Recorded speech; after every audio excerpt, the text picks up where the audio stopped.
Hello students, welcome you all to the social science class. In today's session we will start with a new lesson in history. It is lesson number 7, New Ideas of Social Being. What is meant by social being? We humans are said to be the social being. So in the previous chapter, the Vedic period, we studied about how the Vedic societies spread in the northern part of India. The Vedic period itself was categorized into two main divisions. They are the early Vedic period and the later Vedic period. During the early Vedic period, family was the basic unit of the society and the father was the head of the family. Joint family was in practice and women were respected and they were free to participate in political institutions. And most importantly, the caste system was flexible and it was based on profession rather than birth. There was no concept of Shudra or untouchables. But during the later Vedic period, the position of women was lowered. Society was divided according to the Varna system. We have studied about this Varna system in the previous lesson. That is, the social life of the people was structured based on their occupation. There were four groups known as Varnas. They are the Brahmins, the Kshatriyas, the Vaishyas, and the Shudras. In this later Vedic period, the Brahmins had acquired a very important position in the society. And the caste system became more rigid in this period with birth being the main criteria. Shudra became a mainstay in the later Vedic period. Their sole function was to serve those of upper caste.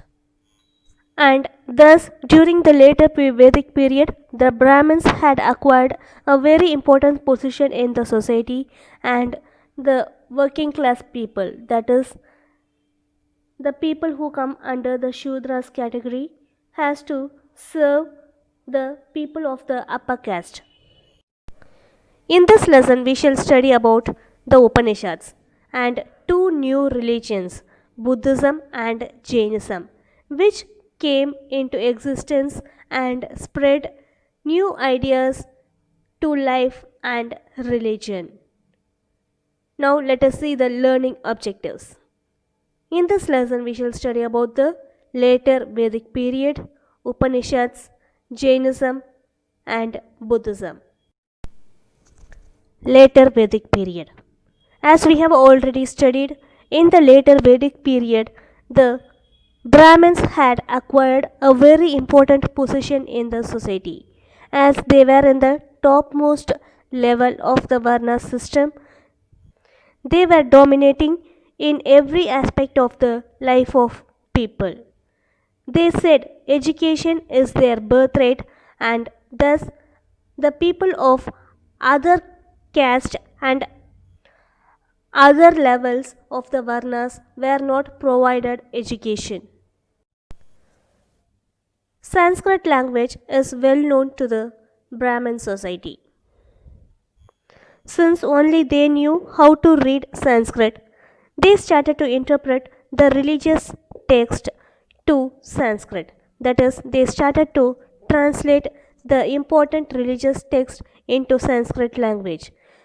They also performed elaborate rituals and ceremonies as per the request of the people, and they started demanding gifts and donations in return for the rituals they performed.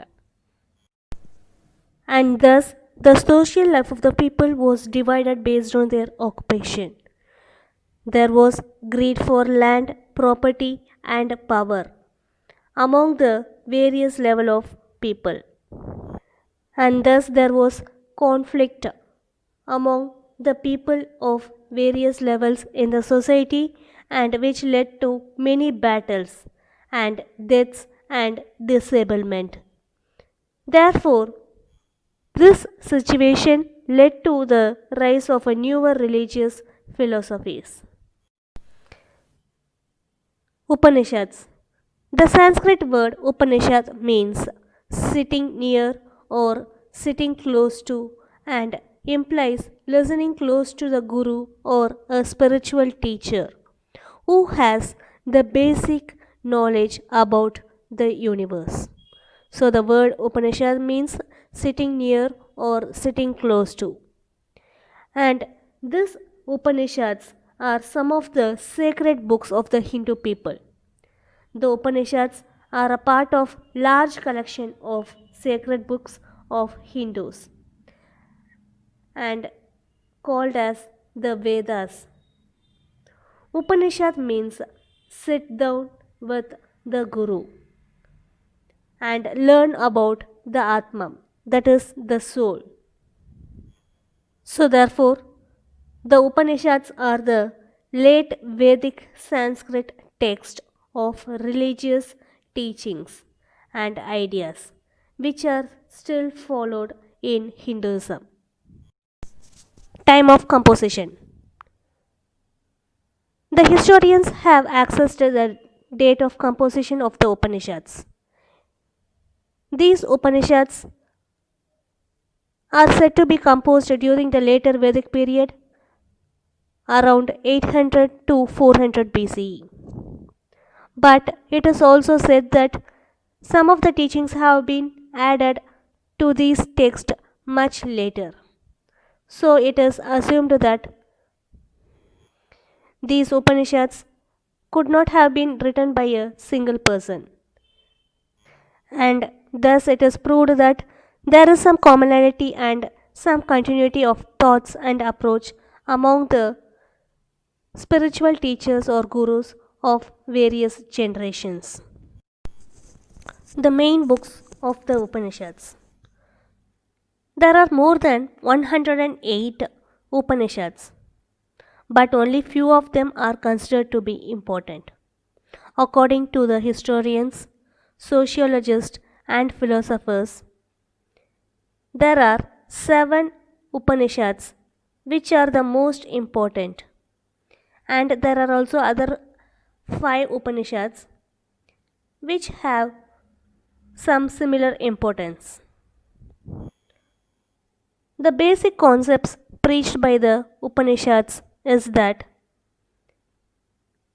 there is life after death, and life and death are just different phases of a cycle, which means both the life and death are the phases of a cycle, which means death is not the opposite of life but a part of it. According to the Upanishads, it is believed that there is a life after death and there is a system of rebirth. And this rebirth depends on the deeds of an individual during his or her life. So, once again, I'll repeat the basic concepts of the Upanishads are it is believed that life and death are just a different phases of a cycle. So, death is not an opposite of life but it is a part of it.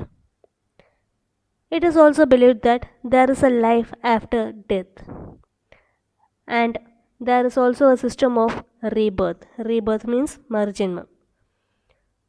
So, this rebirth depends upon the deeds we do at present, that is, during our life. In the Upanishads, they have also talked about the soul as Atma, and they have said that the soul is linked to the power of the universe called Brahman. Can you identify, children, what is meant by soul? Yes, the soul is the spirit and essence of a person. That is, our soul is the part of us that makes us who we are, and that will live on after our death. And according to the Upanishads, the soul is said to be immortal. So, therefore, through the Upanishads, it is preached that we should do good deeds in our life in order to attain salvation. Salvation means freedom from evil. In order to attain salvation and freedom from the cyclic life on death and rebirth. And now let us see about the new religion which came to spread an alternate course to life and religion. It is Jainism. Lord Mahavira is said to be the founder of the Jain religion. Jainism is as old as 3000 BCE. BCE means before Christ era. And there is a reference of other gurus. So in Jainism, the gurus are said to be the Tirthankaras. So according to the Vedas, it is said that there are other gurus in Jainism, and Lord Mahavira is the 24th Tirthankara or the Guru, 24th Guru of the Jainism religion. Lord Mahavira was born in 1599 BCE at Kshatriya Kund, which was a part of Vaishali Republic. He was the son of King Siddhartha and his mother's name was Queen Trishala.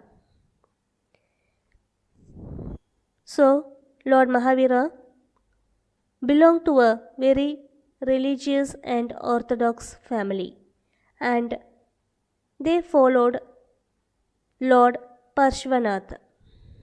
The birth name of Lord Mahavira was Vardhaman.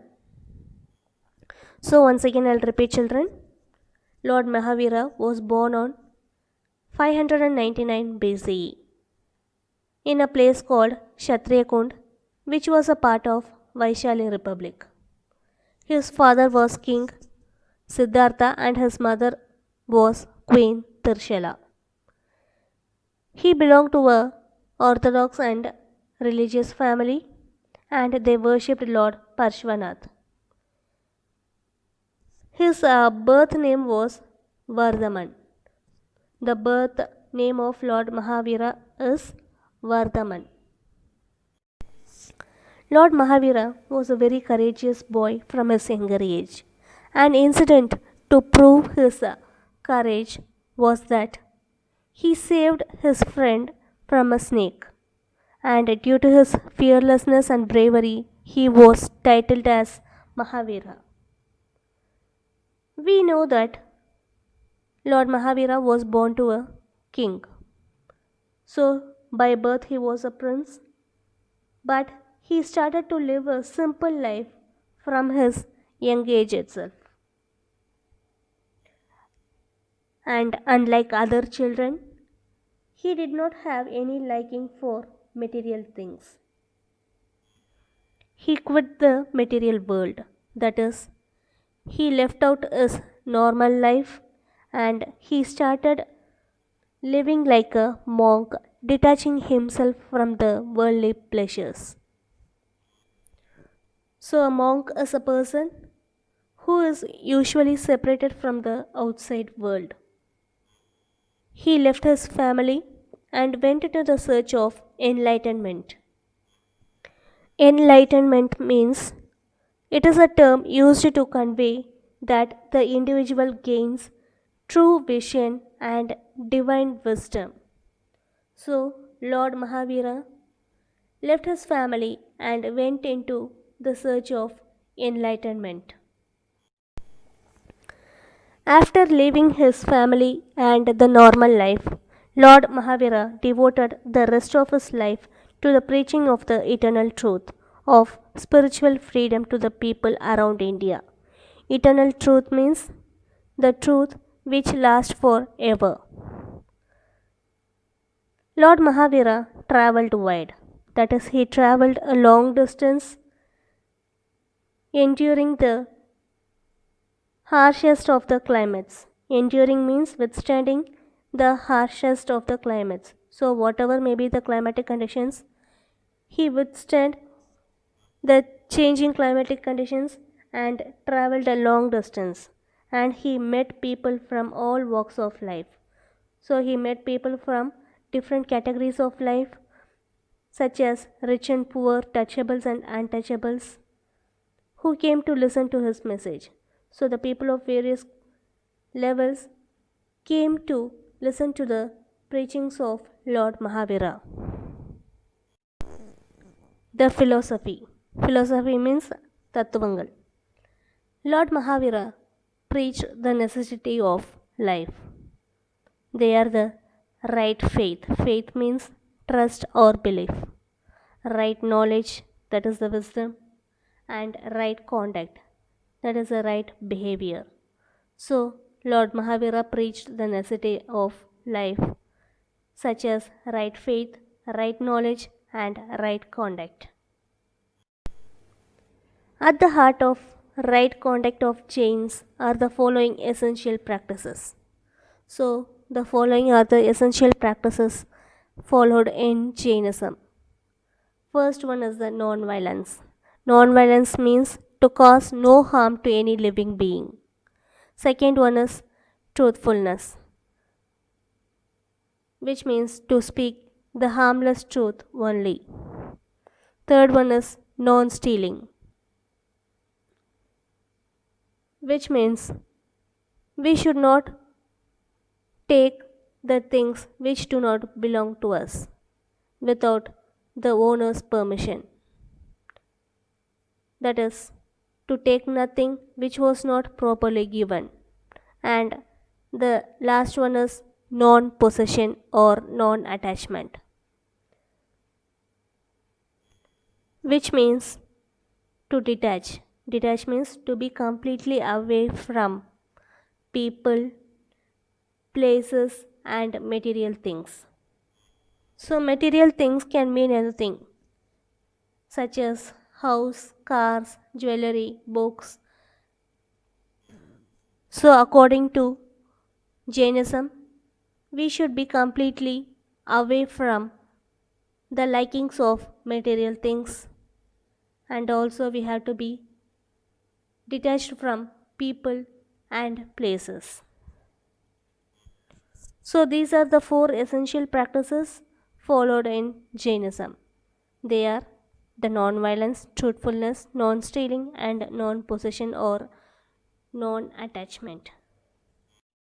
As per the teachings of Jainism, it is said that the purpose of life is to attain moksha. Moksha means salvation from the cycle of rebirth. So, if a person attains moksha, then he will be freed from the cycle of rebirth. So, how can a person attain moksha after his death? A person can achieve moksha after his death if he does not cause any harm to any living being during his lifetime.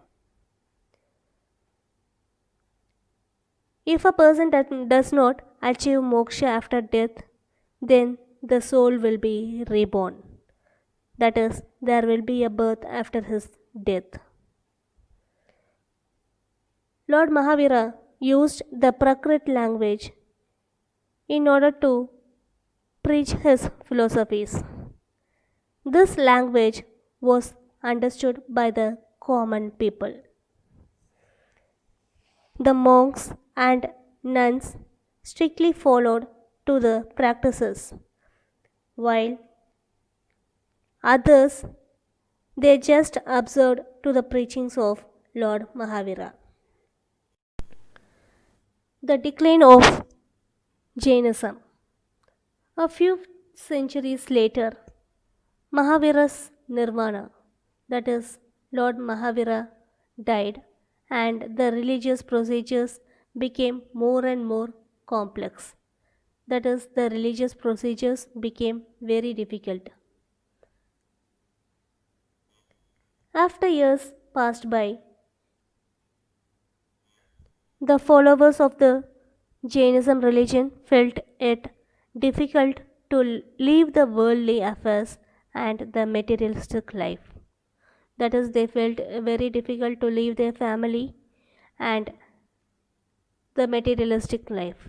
Therefore, the followers of Lord Mahavira's teachings started to decline. So, this was the reason for the decline of Lord Mahavira's teachings. Buddhism. Buddhism is another religion which came into existence around 2500 years ago. That is nearly at the same time as that of Jainism and the Upanishads. Buddhism was started by Gautama Buddha, who was a saint of the 6th century BCE. And now let us see about the early life of Gautama Buddha. Siddhartha Gautama was born about 583 BCE at a place called Lumbini, which is now in Nepal. His father is King Suddhodana and his mother is Queen Maya. His mother died shortly after giving birth to Gautama Buddha. King Suddhodana wished that his son would become a great king. So he raised his son with a great luxury. So Siddhartha Gautama lived a luxurious life in his younger age. The king Siddhartha got married to a girl called Yashodhara. So Yashodhara was the wife of Siddhartha Gautama. Later they had a son and they named him as Rahul. The four passing sites. Siddhartha reached the age of 29. Up to the age of 29, Siddhartha Gautama did not have any experience on the outside world. So, in order to experience the outside world, Siddhartha Gautama asked the charioteer. Charioteer is the person who drives the chariot. In this picture, you can see the chariot, and the person who drives this chariot is called as the charioteer. Siddhartha Gautama asked his charioteer to take him on a ride to the countryside. On his journey, he was very much shocked to see an aged man, a sick man, and a dead body. So, this sight of old age, disease, and death affected and created a greater impact on the mind of the prince Siddhartha Gautama. And next, on his journey, he saw an wandering saint. And he questioned the charioteer about the saint. The charioteer explained that the saint was the one who renounced the world. Renounce means to give up or to abandon. So the charioteer explained that the saint was the person who renounced the world and was trying to find release from fear of death and sufferings. The renunciation. Renunciation means the rejection or abandonment. Siddhartha returned to palace, but he was a changed man because during his journey he saw the four sides, that is the aged person, the deceased person, and the death, and also the saint. So after seeing all these, he became a changed man. One day he left his palace, shaved his head, and dressed himself in a beggar's robe. Then he began his quest for enlightenment. That is, he began to search for enlightenment. Enlightenment means it is a term used to convey that the individual gains true vision and divine wisdom. So, even though Siddhartha Gautama was brought up as a prince, and lived a luxurious life.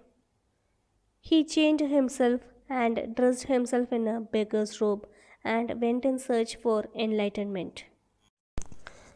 The search for knowledge and enlightenment. Siddhartha began his search by interacting with renowned teachers. Renowned means famous or well known.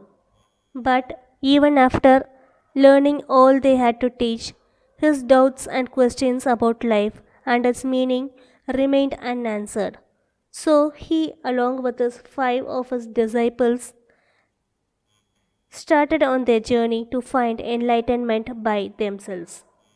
So these six companions means friends. So these six friends attempted to find release from suffering through physical discipline, fasting nearly to starvation. That is, these six companions did not have any food and they were in fasting nearly to starvation. Starvation means dying because of not having enough food. But even in that stage, also, Siddhartha was not satisfied. During this starvation, Siddhartha Gautama remembered an experience from his childhood. That is, when his mind had settled into a deep peace, the path of liberation was through discipline of mind. That is, he realized that through starvation one cannot attain the enlightenment. All that we need is the discipline of mind. He realized that instead of starvation, he needed nourishment to build up the strength for the effort. Nourishment means the food that is needed for good health. So he accepted a bowl of rice milk from a young girl. When he accepted this bowl of rice milk, his companions assumed that he had given up the quest, that is the search, and abandoned him. So the other five companions abandoned or left out Siddhartha Gautama since he accepted the rice milk from a young girl. Now Siddhartha Gautama was alone and he traveled over a vast distance and he reached a place called Gaya, which is at present day in Bihar. There he sat under a peepal tree. Peepal tree is Arasamaram, and he started meditation.